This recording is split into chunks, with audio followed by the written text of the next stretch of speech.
Czekolada i czereśnie to duet, który zachwyca bogactwem smaku. Połączenie intensywnego smaku czekolady z soczystymi słodkimi czereśniami tworzy deser, któremu nie sposób się oprzeć. W tym odcinku zapraszam Was do wspólnego pieczenia wyjątkowego ciasta czekoladowego z czereśniami. W filmie pokażę Ci, jak krok po kroku przygotować ten pyszny wypiek. Zaczynamy od kremu czekoladowego. Do jego przygotowania będziesz potrzebować 100 g mlecznej czekolady, 50 g gorzkiej czekolady, 250 g śmietanki 30% i 100 g serka mascarpone. Krem czekoladowy zacznij przygotowywać dzień przed planowanym pieczeniem ciasta, ponieważ wymaga on minimum 8-godzinnego chłodzenia w lodówce. Mleczną oraz gorzką czekoladę posiekaj na drobne kawałki. Do garnka wlej śmietankę i podgrzej ją. Powinna być bardzo gorąca, ale nie może się zagotować. Do gorącej śmietanki wsyp posiekaną czekoladę i mieszaj przy pomocy trzepaczki rózgowej do momentu, aż cała czekolada się rozpuści. Tak przygotowaną masę zostaw do ostygnięcia, a następnie włóż do lodówki na minimum 8 godzin. I teraz na filmie możecie zobaczyć, jak powinna wyglądać dobrze zestalona masa, ale do kremu wrócimy później.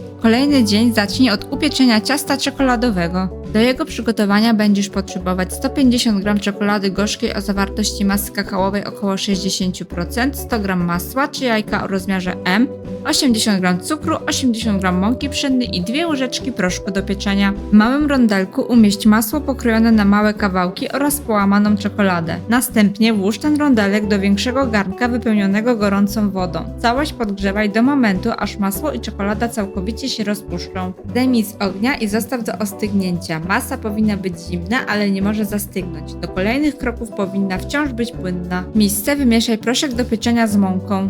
Do osobnej miski dodaj jajka oraz cukier. Całość miksuj, zaczynając od niskich obrotów, kończąc na wysokich do momentu, aż masa będzie puszysta i jasno kremowa. Następnie na niskich obrotach dodaj partiami płynną masę z czekolady i masła.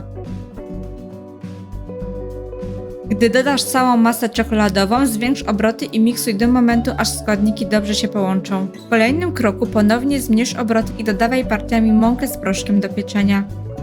Całość miksuj krótko, tylko do momentu, aż składniki się połączą.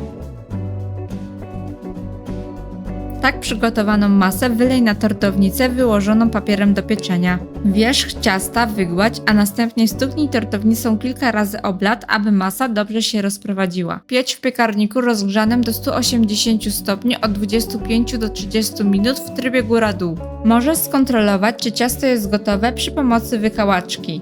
Jeśli po wbiciu w ciasto patyczek będzie suchy, to znaczy, że jest ono gotowe. Gdy ciasto się upiecze, dobrze je ostuć, a następnie przekrój na 2 blaty. W kolejnym kroku wykonaj poncz kawowy do nasączenia ciasta. Do jego przygotowania będziesz potrzebować 100 ml ciepłej wody i 1 czubatą łyżkę kawy. Nie ma tutaj dużej filozofii, kawę wymieszaj z ciepłą wodą i pozostaw do całkowitego ostygnięcia. W międzyczasie przejdź do kolejnych kroków. Czereśniowym akcentem w tym cieście będzie mus czereśniowy. Do jego przygotowania będziesz potrzebować 250 g czereśni bez pestek, 170 g śmietanki 30%, 1 łyżkę cukru, 8 g żelatyny i 25 g wody. Żelatynę wymieszaj z wodą i pozostaw do napęcznienia. Czereśni usuń pestki przy pomocy drylownicy lub tak jak ja przekrój każdą na pół, a następnie usuń pestkę. Następnie zblenduj je na gładkie pióre i przelej do rondelka. Dodaj łyżkę cukru lub więcej, jeśli wolisz bardziej słodkie desery. Całość podgrzewaj często mieszając do momentu, aż pióre się zagotuje. Następnie wyłącz palnik i dodaj żelatynę. Ja zazwyczaj najpierw do napęczniałej żelatyny dodaję trochę masy, do której chcę ją wlać. Następnie mieszam tak długo, aż żelatyna się rozpuści i dopiero wtedy dodaję do pozostałej części masy. W ten sposób żelatyna zawsze jest dobrze rozprowadzona. Tak przygotowane pióre zostaw do ostygnięcia. Aby mus czereśniowy się nie zważył, do kolejnych kroków musi być ono zimne. Gdy pióre ostygnie, zacznij ubijać śmietankę. Śmietanka do musu nie powinna być ubita na sztywno, bo inaczej on nie wyjdzie.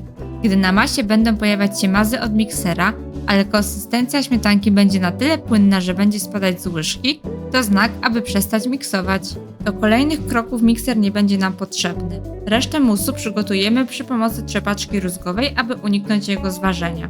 Do zimnego pióre dodawaj po 1 łyżce ubitej śmietanki. Gdy 1 łyżka dobrze będzie wmieszana w pióre, wtedy dopiero dodaj kolejną. Gdy cała śmietanka zostanie wmieszana, wstaw mus do lodówki, aby lekko zgęstniał. W międzyczasie dokończ krem czekoladowy. Dobrze schłodzoną śmietankę z czekoladą wlej do miski. Następnie dodaj serek mascarpone. Całość krótko ubijaj na średnich obrotach tylko do momentu zgęstnienia kremu. I w końcu bierzemy się za przełożenie ciasta. Jeśli masz niską tortownicę, użyj rantu cukierniczego lub tak jak ja, wykonaj prowizoryczny rant z papieru do pieczenia. Na dnie tortownicy ułóż 1 blat ciasta czekoladowego, a następnie nasącz go pączem kawowym. Następnie na nasączony blat wyłóż całość kremu czekoladowego. Na krem czekoladowy nałóż drugi blat i ponownie nasącz go pączem kawowym. Następnie wyłóż całość musu czereśniowego. Wyrównaj jego powierzchnię, a następnie schowaj do lodówki na 2-3 godziny, aby stężał.